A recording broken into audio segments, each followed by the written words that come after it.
Yashahime is right around the corner, so I thought that I would take a moment to talk about all the information we have so far on the main characters and story. Hanyo no Yashahime, or the Half-Demon Princess, is a spin-off of Inuyasha which focuses on Inuyasha and Kagome's daughter, Moroha, as well as Sesshomaru's twin daughters, Towa and Setsuna. It will take place roughly 20 years after the end of Final Act. Sesshomaru's daughters are separated by a forest fire, and while looking for Setsuna, Towa wanders through a mysterious tunnel that leads her to present-day Japan, where she's found by Kagome's younger brother Sota and raised by his family. 10 years later, the tunnel reopens and Towa is finally reunited with Setsuna. Setsuna is now working as a demon slayer for Kohaku, however she has lost all of her memories of Towa. Together with Moroha, they will adventure between the two eras to solve the mysteries of their past. And while we don't know for certain yet, the trailer suggests that it was somehow caused by Nenokubi, the main antagonist of Inuyasha since then. With the basis of the story out of the way, let's take a look at the three main characters.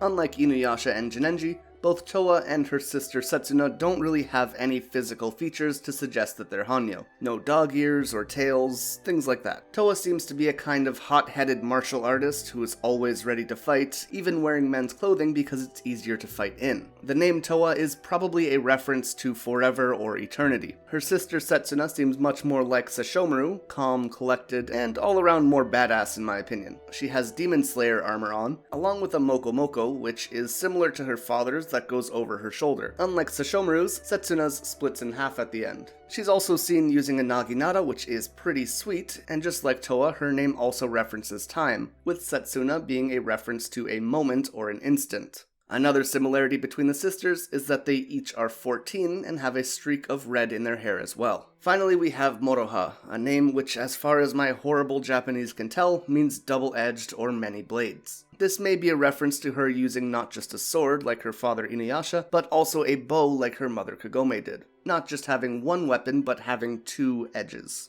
Moroha also calls herself Beniyasha, which means Crimson Demon. Moroha is a bounty hunter who slays demons and sells their parts to demon slayers, supposedly so they can make weapons and armor.